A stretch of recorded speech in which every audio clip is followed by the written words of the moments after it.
Okay, so project management. I think we all know a little something about this. Oh, absolutely. Yeah. We're all project managers in our own way, whether we realize it or not. So true. Even planning um, like a vacation or sometimes even just a grocery Oh, list, right? yeah. That's a project in itself. And it doesn't always go according to plan.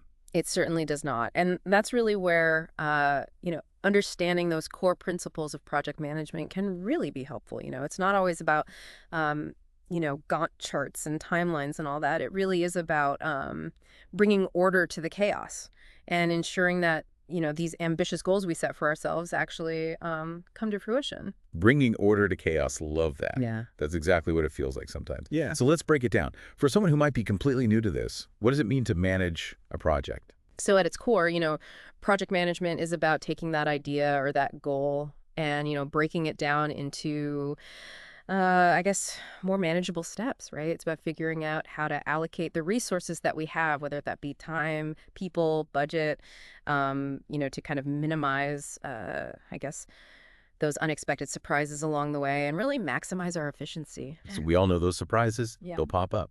And speaking of surprises, one thing that tends to trip people up is scope creep. It's like that project monster that just Yeah. keeps growing. Yeah, scope creep is the, kind of the perfect example, I guess, of what can happen when project management principles aren't applied very well, right? Think about a project you've been in where the goals weren't defined very well, or maybe the parameters just kept shifting. What happened? What was the result, right? Often it leads to delays, frustration, and, sometimes the product or service misses the mark. Oh, for sure. Even thinking back to a home renovation, you think you're just going to repaint a room, and next thing you know, you're like picking out new flooring, new light fixtures. Scoop creep is real. Oh, yeah. That's just one example of why this is important. Yeah, that's just one. And, project management gives us that framework, right, to be successful because it addresses those core concerns that you mentioned: scope, time, quality, and budget. And without that, projects can just become, a little unwieldy, right? And lead to missed deadlines, not having a good quality product in the end or going way over budget. Which nobody wants. Okay. So you mentioned a framework. Let's talk about the 5 phases of project management that we hear so much about. Now, these might sound intimidating, but once you get to know them, they're pretty intuitive. Oh, absolutely. Think of it like, I guess, building a house, right? You wouldn't just start laying bricks without a plan, right? You'd want to have, a blueprint, an idea of what it is that you're trying to create. And that's essentially what we're doing in that first phase, initiation. You're defining what the project objectives are. You're figuring out if this is even doable, right? And you're securing that buy-in from those key stakeholders. It's all about that foundation, making sure everyone's on the same page. Yeah. Then the planning, right? Yeah, the fun part. And that's where we really kind of map everything out in detail, right? Breaking it down into those smaller tasks, who's responsible for what, establishing those timelines. And of course, creating those charts, those Gantt charts, so we can visualize the entire process. Because who doesn't love a good visual? I'm a very visual learner, so those charts just make a huge difference. Yeah, yeah, absolutely. And this is the phase where you're setting realistic expectations, right? And ensuring that um, everyone on the team knows their role and what needs to be accomplished. It's where we try to identify any potential roadblocks, risks, and kind of develop those contingency plans for when those curveballs come our way. Because they always do, don't they? They always do. So that's where those contingency plans really become your best friend. But even with, the absolute best planning, things can still go off track. Hmm. So tell me about the execution. What happens when we actually put these plans into action? This is where the rubber meets the road. That's right. That's right. We've got the plan. We've got, the blueprint. Now we got to unleash the team and, check off those tasks. I love that analogy of the puzzle where each person kind of has their own piece. But it also shows how important communication is during this phase. It really is. And this is where a project manager can really, really shine because they're not just overseeing the tasks, right? They're trying to create that environment where the team can be productive, they're positive, making sure everyone has what they need and, addressing any roadblocks or conflicts that might pop up along the way. Because let's face it, even with the best plans, conflict is going to happen. Different personalities, working styles. Sometimes those puzzle pieces, they don't quite fit as well as we hoped. Yeah. And that's why communication and, conflict resolution, that's all really important, right? Those soft skills that project managers need. Because we're not just managing tasks, we're managing, people. And that's a whole different ballgame. So true. So we've got the initiation, the planning, the execution. Sounds like we're on the road to success, but hold on. We still have 2 more phases to go. Hmm. So monitoring and controlling. Tell me about this. What's going on here? How is that different from execution? So yeah, great question. So execution, we're doing it right. We're putting that plan in place, but monitoring and controlling is making sure that we're, staying on track, making adjustments along the way if we need to. It's kind of like our GPS system, making sure that, if there are any detours along the way, we can kind of navigate those. So instead of just sticking to that initial plan no matter what, we're constantly checking in, reassessing, making sure we're going in the right direction. Exactly. We're monitoring, those key performance indicators, Yeah. checking those timelines that we set and figuring out if any new risks have popped up and how do we take action to, get things back on course if we need to. Right, because sometimes those initial plans need a little tweaking. Maybe something happened that we didn't expect, resources change, or maybe we found a better way of doing something. Exactly. And that's the beauty of this phase. It allows that, flexibility without losing sight of those overall goals, right? It's about finding that balance, sticking to the plan, but also realizing that, sometimes you got to make adjustments along the way. Okay, so we've initiated, planned, executed, monitored, and controlled. What's left? Sounds like we're at the finish line. Tell me about this final phase, project closing. Yes. Project closing, the grand finale, tying up those loose ends, right? We celebrate what we've accomplished. And, most importantly, we take the time to reflect and learn from the journey, right? Because every project, no matter how big or small, it's a learning experience, right? Right. What are some of those activities that happen in this phase? What does a successful project closure look like? Yeah, so it's more than just, checking that final box, right? It's about formally handing over those deliverables, to those stakeholders, documenting those lessons learned, and, taking the time to celebrate. Celebrate the hard work and the dedication of the team. Love that emphasis on celebration because it's so easy to just get caught up, in the day-to-day and forget to actually stop and, appreciate all the hard work that went into it. Yeah, absolutely. Recognizing those achievements, whether they're big or small, it helps build that team morale, right? And of course, this is the time to reflect. What went well? What could we have done differently? Figuring out those lessons learned so that, we can continue to improve and not repeat the same mistakes. It's not just about finishing the project at hand, it's setting ourselves up for hopefully even greater success in the future. Exactly. Now, we talked about the 5 phases, but, let's zoom out a little bit because, there are all these different approaches or methodologies that project managers can use. And one size definitely does not fit all when it comes to project management, right? Oh, tell me about it. Hmm. Just like there are different ways to build a house, there are different ways to manage a project, and, choosing the right approach can make a huge difference. Absolutely. And that's really where understanding the nuances of these different project management methodologies is super important. You've got your traditional methods like waterfall, which is, very linear, sequential. And then you have those agile methodologies like Scrum and Kanban, which are all about flexibility, constantly making those small improvements along the way. So it's kind of like choosing the right recipe. You're not going to use your slow cooker recipe if you need to make something, for dinner tonight in the next hour. I love that analogy. And, just like with cooking, knowing which, project management methodology to use depends. Depends on the project. How complex is it? What's the team's experience? What are the risks involved? And how important is flexibility? So tell me about some of these. Let's start with waterfall. What are the strengths? What are the weaknesses? What types of projects is this good for? So waterfall, that's like the classic project management methodology, and there's a reason for it, right? It's structured, it's sequential, it gives you that really clear roadmap for the entire, project lifecycle. Each phase, that initiation, planning, execution, and so on, it kind of flows into the next, just like a waterfall. Okay, I see where the name comes from. So this sounds like it would be a really good fit for projects where, you've got those requirements, they're well-defined up front, and they're probably not going to change much along the way. Something like building a bridge, right? You don't want to get halfway through and be like, oh, wait, we need to move that pillar. Exactly. Waterfall is great for those projects where predictability and stability are super important. It's also, a really good methodology for teams that maybe they're new to this whole project management thing, right? Because it is structured, there's those clear steps to follow. But, one of those potential downsides is that it can be a little inflexible. So if there are unexpected challenges that pop up, or the client's like, oh, wait, can we change this? that could throw a wrench in the whole thing. Exactly. And that's where, those agile methodologies really shine because they're all about, you know, things are going to change. It's okay. We can adjust. Okay, so tell me a little bit more about Agile. What makes this approach so different, and what are the advantages there? So agile methodologies like Scrum and Kanban, they're all about that flexibility, working together, and providing value in those smaller increments, right? So instead of trying to plan for everything up front, like in waterfall, agile teams, they work in those shorter cycles, those sprints, and those usually last about 1 to 2 weeks. So breaking down those big project goals into those smaller chunks. Exactly.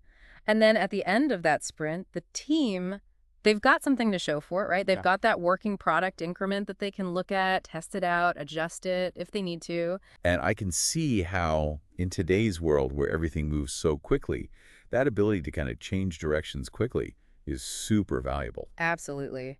And that's what Agile does really well. It embraces that change. It says, okay, things are different now. This is an opportunity, not a problem. And it's very collaborative. They're constantly communicating, getting feedback from the team, from the stakeholders. So it sounds like something like software development, where those requirements are probably going to change over time, that this would be a good fit. Exactly. It's become like the go-to methodology for a lot of software development teams. But, those principles can be applied to lots of different projects where, that flexibility, that adaptability is really important. So we've got waterfall, we've got agile, hmm two very different approaches. How do you know which one is right? Are there any kind of key things to think about when you're making that decision? Yeah, that's a great question. Because choosing the right methodology, it's super important to having a successful project. And a lot of it comes down to thinking about the project itself. What are the needs? What are the constraints? And there are a couple key things to think about when you're making that decision. Okay, I'm listening. What are those? Well, first, think about the project, right? Are those requirements set in stone or are they likely to change? If it's the first, waterfall might be a good option. But if you think those requirements are going to keep evolving, maybe agile is a better choice. So the project complexity, how much those requirements might change, Yeah, that's a biggie. absolutely. And you also got to think about the team. How much experience do they have? Which methodologies are they comfortable with? If it's a team that's kind of new to all of this, maybe waterfall would be better because, it's very structured. There's that clear process to follow. But if you've got a team that, they're very collaborative and they're used to that iterative approach, then agile might be a better fit. So it's not just about the project, it's also about the people working on the project and what they prefer as well. Exactly. And last but not least, those stakeholders, right? Make sure that they understand, what methodology you're using, how that's going to work and how it's going to impact them. Makes sense, because even with the absolute best methodology, if the team and the stakeholders aren't on the same page, it's not going to be as successful. Exactly. And keep in mind, choosing the methodology, it's not something you decide on day one and never revisit it.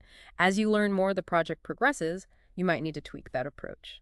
The key is being flexible, being able to adapt, and ultimately, putting the project's success first. So less about being married to a specific methodology and more about using them as kind of like those guidelines, those frameworks to make decisions along the way.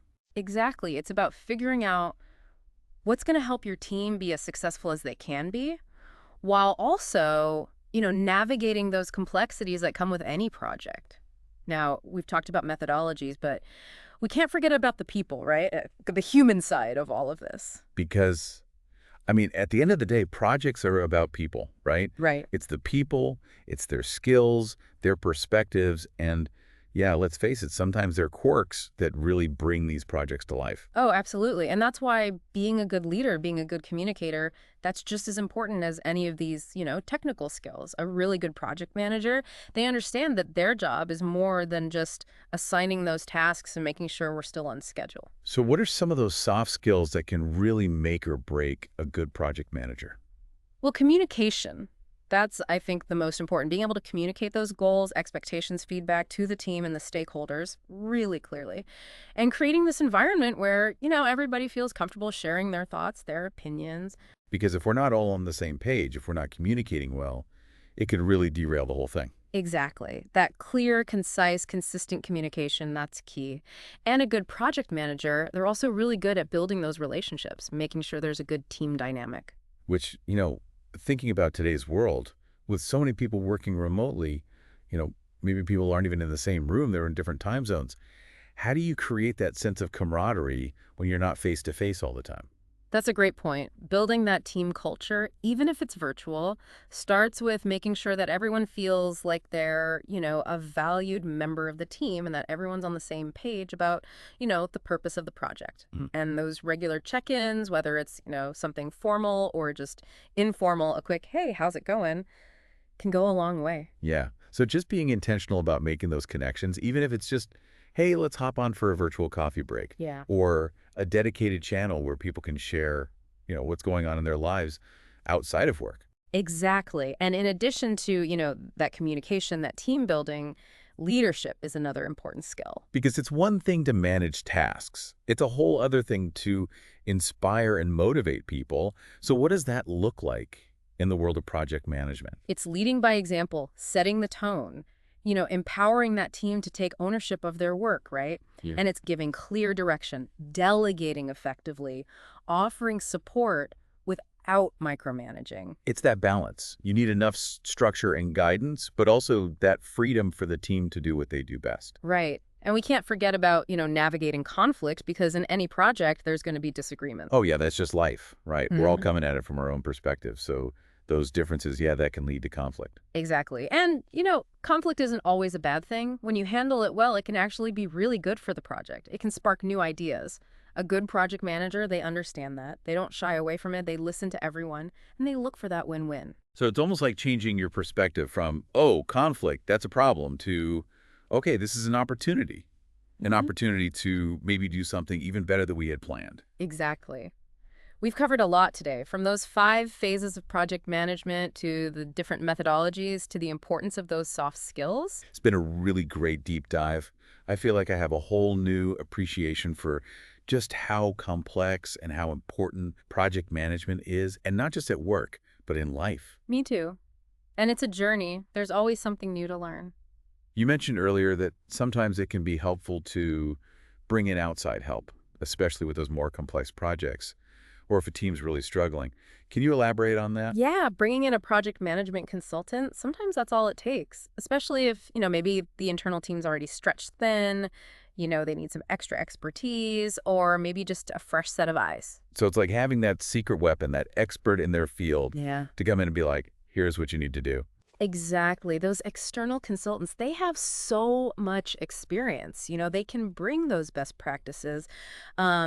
And they're looking at it from the outside so they can see those blind spots that maybe the internal team is missing. So it's almost like having a mentor, someone who's been there, done that, Okay. and can offer that guidance. Exactly. And remember, asking for help, it's not a sign of weakness. If anything, it shows that you're committed to the project and you want to see it be successful.